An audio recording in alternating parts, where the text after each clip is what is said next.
Hi, let us understand about include directive. Include directive facilitates us to include a JSP into another JSP. Here, the JSP will get included at the translation time. There are some advantages as well as disadvantages of having the include at the translation time, and we do have another option using JSP action where I can include it dynamically at the runtime.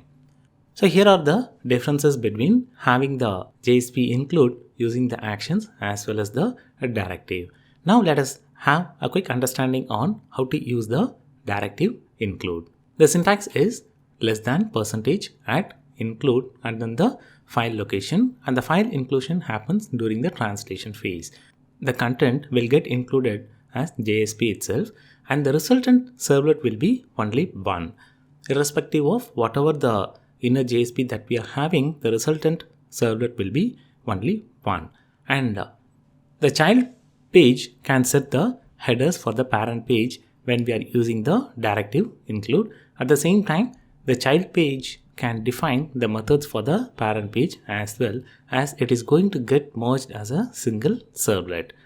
The best use will be for the static content when we are using it with the directive include. Let us see a small example using the include directive. Let me go ahead and create a JSP, new JSP. Let me name the JSP as include directive.jsp. Now I am going to have a sample content.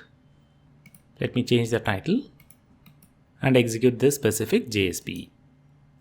So it should work fine without any issues. Run on server. So the value of I, it is getting printed as requested. Now let me go ahead and create a inner JSP. Let me create a new JSP. Let me name the JSP as inner.jsp. Here I am going to have a variable I once again. So I do have a variable int within inner.jsp, as well as I do have the same variable name I within include directive.jsp. Here I am going to use the include directive.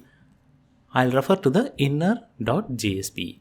So what will happen when the servlet is getting generated, the content of inner.jsp will get included into this specific servlet and it will give error message, the duplicate variable.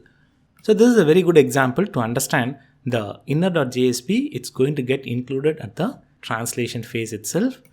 To avoid this, I need to change the variable over here. Let me name it as, let me have the value of this particular variable as 100. Within inner.jsp, I do have the variable I and I have the value as I++ and it is getting printed. Let me go ahead and execute the JSP now. So the file got included and the value of I, it is getting printed as 2 because within inner.jsp, it is declared as 1 and it got incremented by 1. And it is getting printed once over here within inner.jsp as well as within include directive.jsp, the I is getting printed. Then a quick summary, we have seen how to use the include directive and how to use the JSP to include it at the translation phase.